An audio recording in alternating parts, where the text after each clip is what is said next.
भ्राता, आज्ञा हो तो मैं भी युद्ध के लिए अभ्यास करूं। शुंभ का प्रधान सेनापति है उसका भ्राता निशुंभ।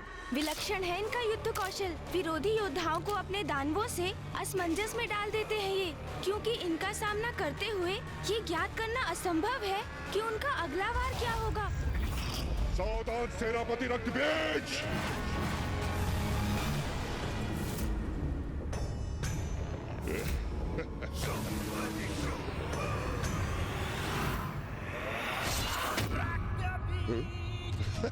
शुंभ का दूसरा सेनापति है रक्तबीज, और रक्तबीज अपने रक्त की बूंदों से अपने प्रतिरूपों को उत्पन्न करने की क्षमता रखता है। चंड और मुंड अपनी अति प्रचंड विद्युत शक्ति से कुछ भी भस्म कर सकते हैं, और धूम्रलोचन जो निर्जीव पदार्थों से अपनी सेना उत्पन्न करने में सक्षम है।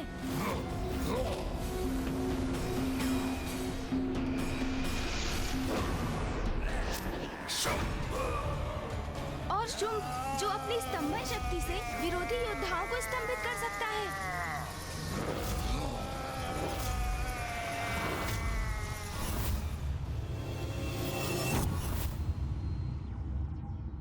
गणेश जी, कुमार कार्तिकेय, ये सत्य है। अब तक हमने जितने भी असुरों का सामना किया है, ये असुर उनसे कई गुना अधिक शक्तिशाली है। शुंभ निशुंभ का अंत केवल स्त्री शक्ति से ही संभव है, इसलिए हम उसका वध नहीं कर सकते, किंतु हमें कुछ न कुछ अवश्य करना होगा। गणेश जी, क्यों न हम एक एक कर शुंभ निशुंभ के सेनापतियों का वध करने की रणनीति अपनाएं। इस क्रम में सर्वप्रथम क्यों न हम रक्तबीज का वध कर दें।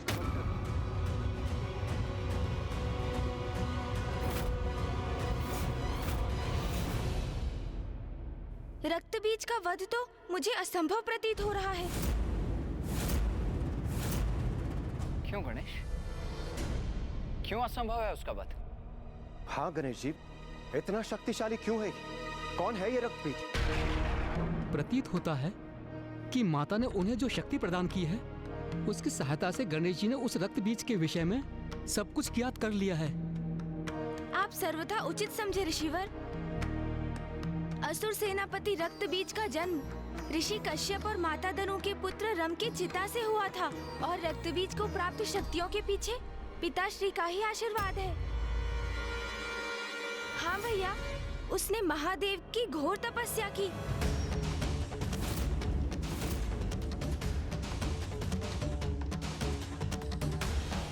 ओम नमः शिवाय, ओम नमः शिवाय, ओम नमः शिवाय। अनेक वर्षों तक तप में लीन रहकर रक्तबीज पिताश्री की आराधना करता रहा। ओम नमः शिवाय, ओम नमः शिवाय।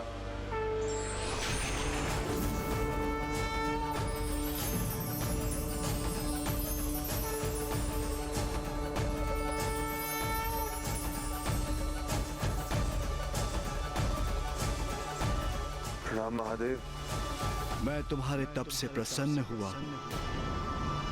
कहो क्या वरदान चाहिए? रक्तबीज ने सर्वप्रथम पिताश्री से अमर होने का वरदान मांगा, किंतु पिताश्री के समझाने पर कि ऐसा वरदान सृष्टि के नियमों के विरुद्ध है, इसलिए वो उसे अमरत्व नहीं प्रदान कर सकते। तो फिर रक्तबीज ने कहा, महादेव, मेरे आराध्य, मेरे प्रभु, तो मुझे ये वरदान दीजिए कि मेरे शरीर से रक्त की एक बूंद भी जब पृथ्वी पे गिरे तो मेरे ही समान शक्तिशाली मेरे प्रतिरूप उत्पन्न हो। तथास्तु, तथास्तु।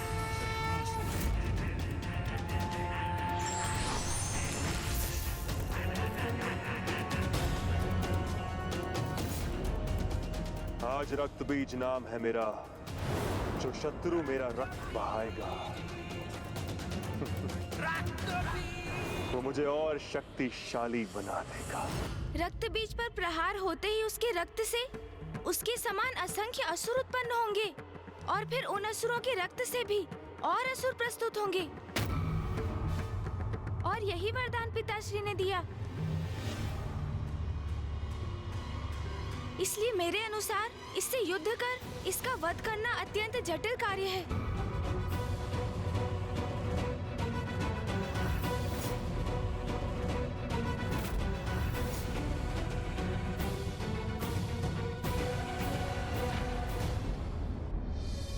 क्या हुआ गणेश? तुम विचार मग्न क्यों हो गए? भैया, माता के दिए ज्ञान से मुझे ज्ञात हो रहा है कि पूर्व में रक्त बीज महिषासुर का भी सहयोगी था। किंतु फिर क्या कारण था कि उसने युद्ध में महिषासुर का साथ नहीं दिया?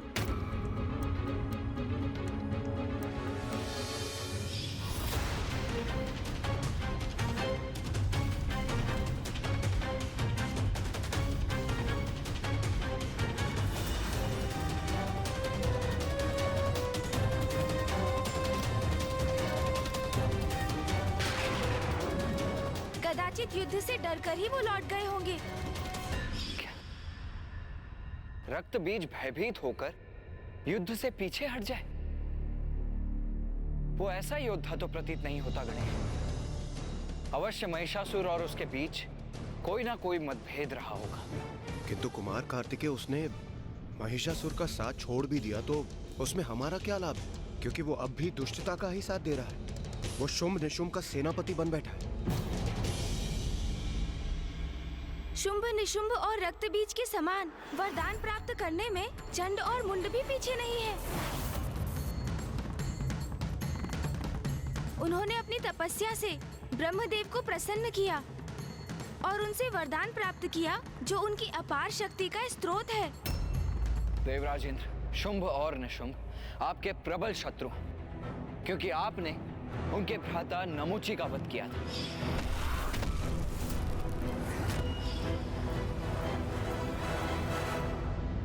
और रक्त बीज, धूम्रलोचन, चंडमुंड और शुंभ निशुंभ सबके एक साथ आने के दो कारण हैं। प्रथम, असुर गुरु शुक्राचार्य द्वारा उनका मार्गदर्शन, और द्वितीय, देवताओं के प्रति उनकी घृणा और स्वर्गलोक पर अधिकार पाने की लालसा। मुझे सतर्क करने के लिए आप सभी का धन्यवाद। मैं आज ही देव सभा में देवताओं की रणनीति सुनिश्चित करने के लिए अन्य देवताओं से मंत्रणा करूंगा। देवराज, माता के प्रकट होने तक देवता और स्वर्ग इन असुरों से कैसे सुरक्षित रहेंगे? इसलिए रणनीति नहीं, मंत्रणा कीजिए इसकी।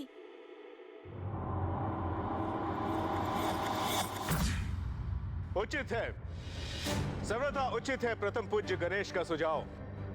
अभी जो भी हो, हमें शुंभ और निशुंभ से कदापि युद्ध नहीं करना चाहिए। क्रोध के आवेग में आकर यदि हमने असुरों से युद्ध किया तो उससे हमारी ही हानि हो सकती है। किंतु हमें सतर्क और सचेत रहना होगा, सावधान रहना होगा और शुंभ निशुंभ के अगले दांव के लिए तैयार रहना होगा।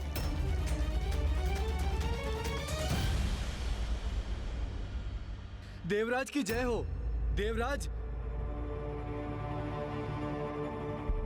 प्रणाम देवराज। देवराज, असुर महानायक शुंभ ने अपने दूत को आपसे भेंट करने के लिए भेजा है।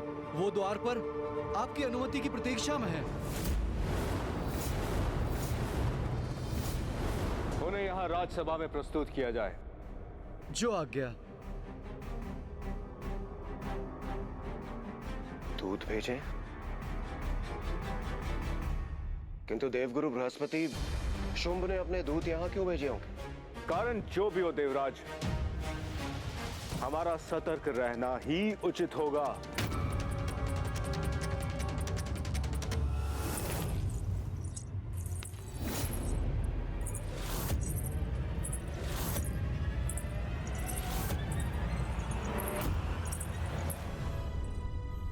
दूध के वेश में यदि असुर योद्धा हुए तो उनके लिए भी तैयार रहेंगे हम।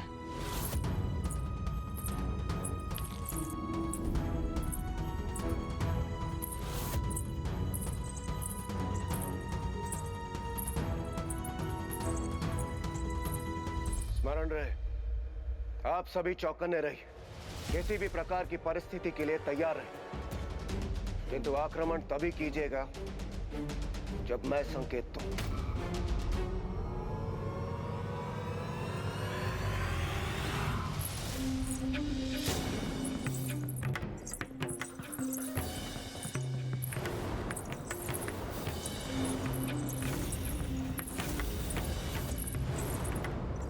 ये तो पायल की छनछन है। तो क्या असुर स्त्रियां दूध बनकर आई?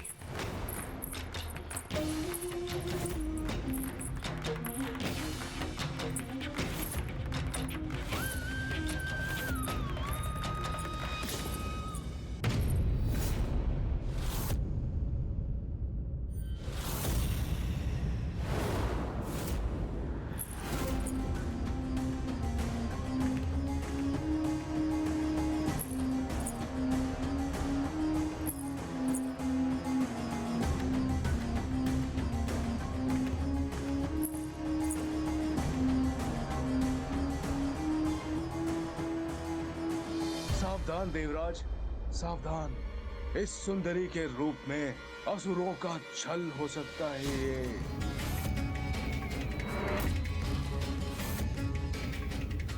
अद्भुत। अति आकर्षक है ये आसुरी दूत। प्रणाम देवराज इंद्र। प्रणाम देव गुरु बृहस्पति। प्रणाम देवगण। ओ, तो आप सभी हैं असुर महानायक के दूत।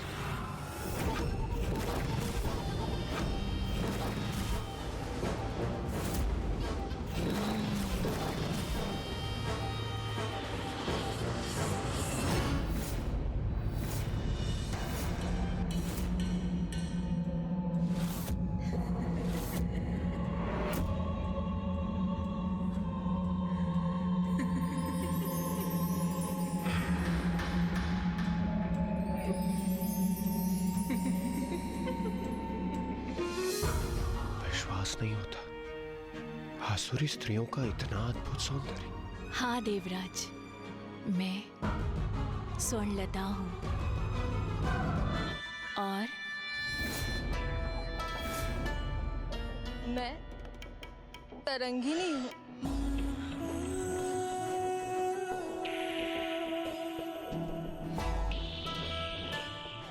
और मैं रजत लता।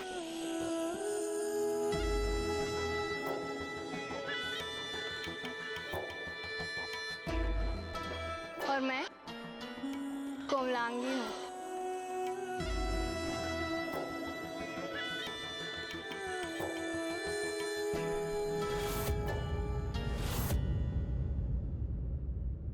हम सभी असुर महानायक शुंभ के दूत हैं।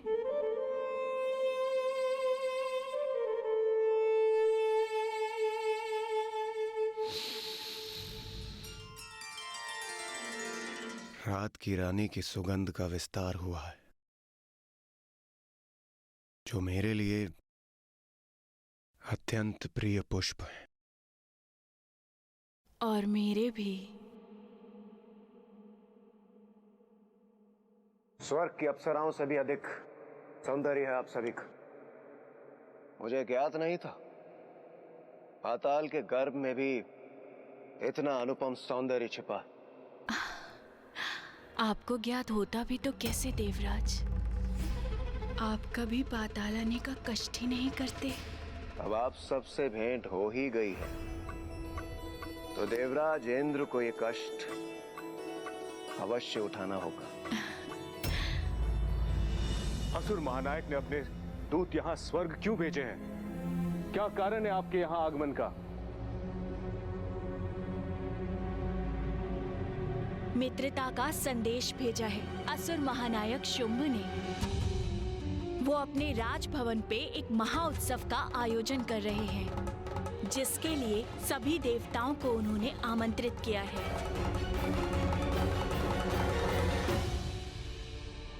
किंतु उन्होंने ये भी कहा है कि हमारी मित्रता स्वीकार कर सभी देवगण हमारे उत्सव में पधारें, अन्यथा हमसे युद्ध करें।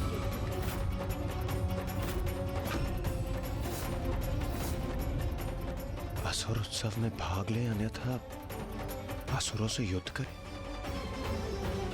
क्या हो गया देवराजेंद्र? कोई उत्तर नहीं दिया आपने। आपको असुर महानायक शुंभ का ये मित्रता का प्रस्ताव स्वीकार है अथवा आप उनके साथ युद्ध करना चाहते हैं?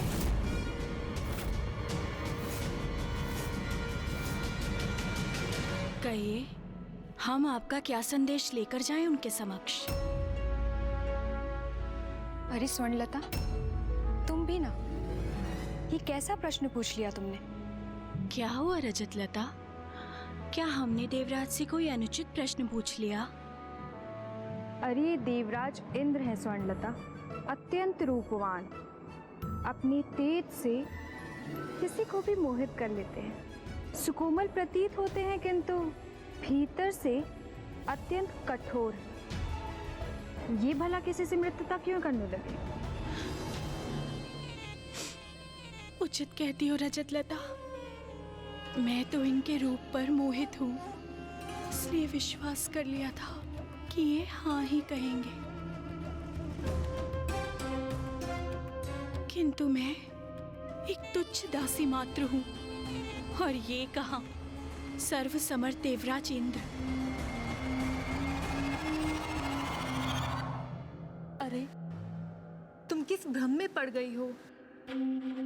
हमसे मित्रता थोड़ी ना करेंगे ये असुर महानायक का प्रस्ताव स्वीकार भी करेंगे तो भी मित्र उनके ही बनेंगे स्वर्णलता। ज्ञात है रे, किंतु तरंगिनी, जो हमारे महानायक के मित्र होंगे वो हमारे भी तो मित्र हो सकते हैं ना? स्वर्णलता, रजतलता, तरंगिनी, बात तो एकदम स्पष्ट है। हमने देवराज इंद्र को 2 परिस्थितियों में चुनाव करने का प्रस्ताव दिया, किंतु वो शांत ही हैं।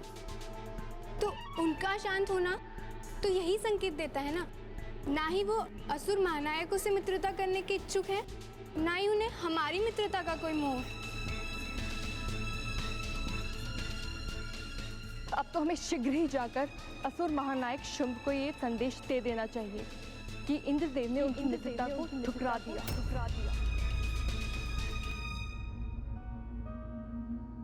मैं भी कैसी मूर्ख हूँ, भूल गई थी कि देवराज इंद्र वीर हैं, प्रबल प्रतापी योद्धा हैं। वो तो युद्ध ही चुनेंगे, फिर हमारे हृदय में चाहे जो भी आघात लगे, उस आघात की इन्हें चिंता क्यों हो? हाँ, योद्धाओं की रुचि तो युद्ध में ही होगी ना। फिर किसी का हृदय द्रवित हो तो होता रहे। देवराजेंद्र, तो क्या ये आपका निर्णय स्थिर है? क्या हमें निराश होकर लौट के जाना पड़ेगा? देवराज इंद्र,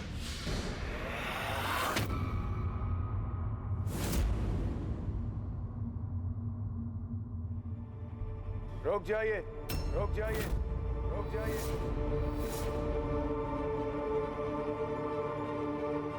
असुरों की मित्रता मुझे स्वीकार, मुझे स्वीकार।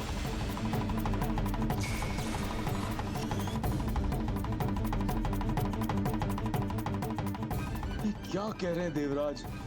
इंद्रदेव ने इस प्रस्ताव को स्वीकार कर उचित ही किया। अतिथि बनना तो शत्रु बनने से कहीं उचित है।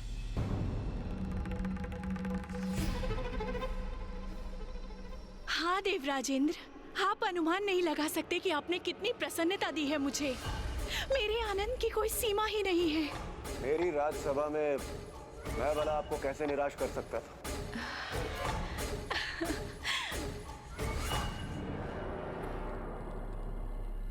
बलशाली तो मैं अवश्य हूं, किंतु मेरा भी हृदय, जो कि अत्यंत कोमल है, और वो आपके हृदय की पीड़ा को भला कैसे सह सकता था? हम सभी को हमारे असुर उत्सव में आपकी और अन्य देवताओं की प्रतीक्षा बड़ी अधीरता से रहेगी।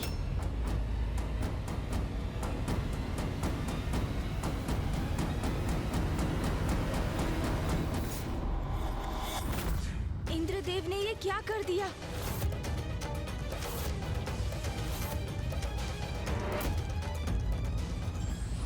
व्यक्ति के बाहरी आवरण या व्यवहार की सुंदरता से संभव नहीं कि वो भीतर से भी सुंदर हो। हमें अपने विवेक पर पूर्ण विश्वास रखना चाहिए।